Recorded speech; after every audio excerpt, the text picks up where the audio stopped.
Now, what made OG Naruto so good, right, was two things, and I'll tell you those two things right now. It was the world building, it was how they developed the side characters, including the main characters as well, but they did a perfect job at including the side characters into the show, giving them screen time, hyping them up, showing their cool abilities, even doing a good job of fleshing out their backstories, right, and still including the main characters Naruto and Sasuke and Kakashi, and also giving us some great moments with the side characters. And also the second thing, right, that OG Naruto did so well was it built a premise, and it built such a good storyline of a kid who comes from nothing and grows into something big. And today I'm going to be talking about how Naruto Shippuden ruined all of that, and it's those two main things. Now there's a lot of side things I could talk about here, like especially the war arc, where a lot of stuff got messed up with the war arc, right? A lot of stuff that was previously explained in Naruto Shippuden kind of got overruled in the war arc. I mean, for one, you know, Madara, when he pulls out Kakashi's eye and is just able to use Komawi straight away, you know, I get it, Madara is Madara, right? But he shouldn't be able to use an ability that quick, an ability such as powerful as the Komawi as well, for one.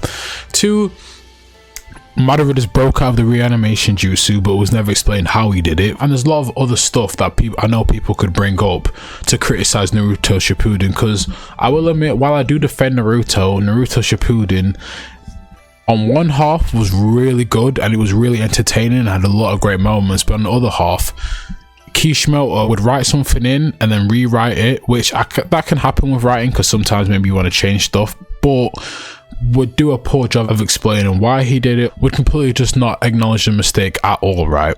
Look, what Naruto Shippuden failed to do though, the main thing is, one is the side characters, right? Because with the side characters, right, look, you know, a lot of people will say about side characters is, look, they're side characters for a reason, you know, that's why they're in the background. They're in the background just to support the main characters, and that's fair, that is fair enough. But if you're pushing your side characters that far out of the story, that there's nothing to back up the main characters at all, then like, what's the point? If you wasn't, right, a Jinchuriki and Uchiha all part of the Akatsuki, right, you was not getting a big amount of screen time in Naruto Shippuden. Characters like Neji and Rock Lee are two main ones that pop into my head straight away. And I get Kishimoto, right, a lot of his editors made him leave Rock Lee and Neji in there. That's fine, I understand that.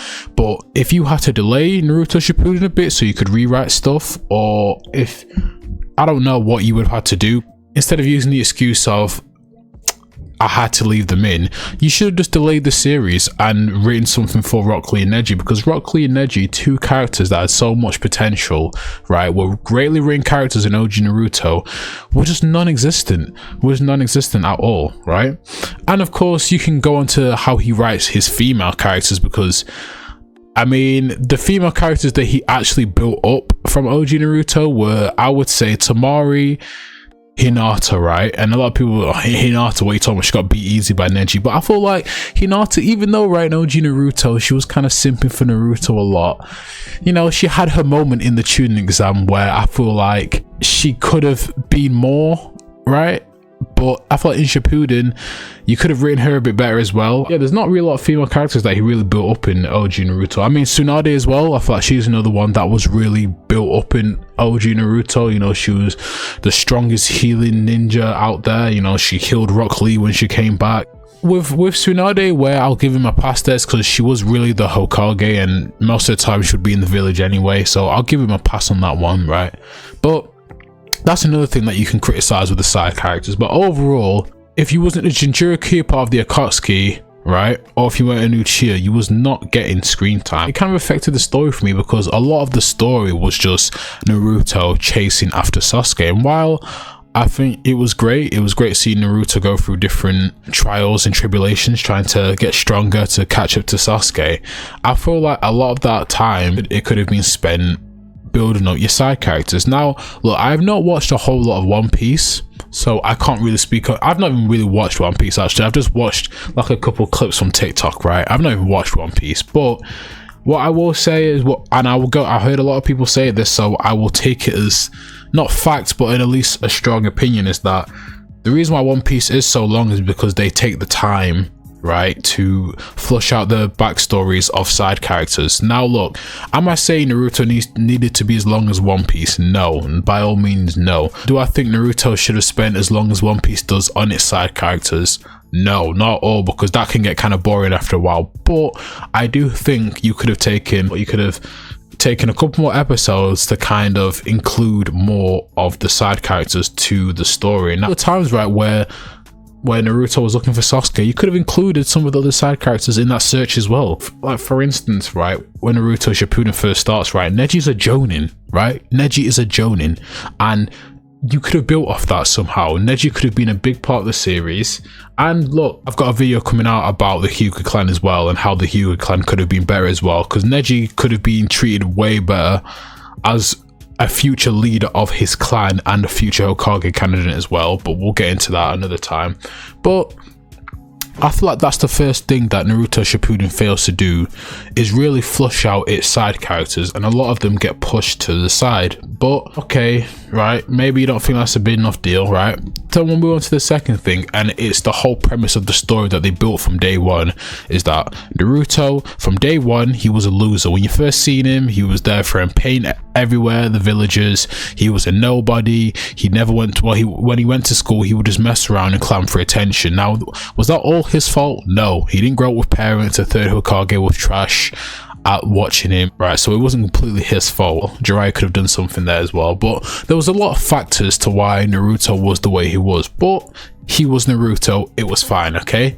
But when you get to Shippuden, right, especially get to the pain arc, because I feel like the pain arc is where it starts for people, is when you find out who his mother and father is, because up to this point we never knew who his mother or his father was. It was kind of hinted that his dad was the fourth Hokage, because Jiraiya would say stuff to him like, you remind me of the fourth Hokage, and the fourth Hokage was mentioned a lot of times around Naruto, so it was kind of hinted who his dad was. But when we get to the pain arc, right, I get why a lot of people take a problem with this. We find out that not only was his mum one of the strongest people to ever exist in the Naruto universe, being from the Uzumaki clan that have just a chakra well, just like a huge amount of chakra, like twice the amount of like most normal humans, and Uzumakis can live up to about, obviously if nothing happens to their chakra like it happened to Naruto's, they can live up to like the age of like 200 or something like that. I mean, even Mito Uzumaki, when she got the nine tails pulled out of her, I think she still lived for at least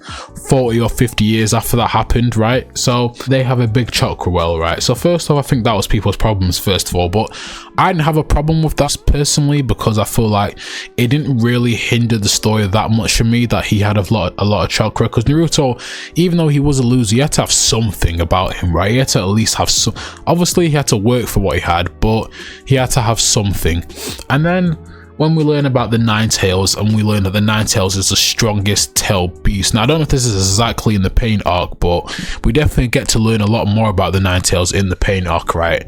And we learn that the Nine Tails is the strongest tail beast, and I think even the Nine Tails himself has like twice the chakra that all of the other tail beasts have put together, at least the strongest in it, all of them put together as well. So I get that as well with the Nine Tails, right? I understand that could have been changed. I love Kurama, so I can't exactly say I'd want to get rid of him, so maybe I'm a bit biased there, but still, I guess got bad, but it still wasn't too bad, right?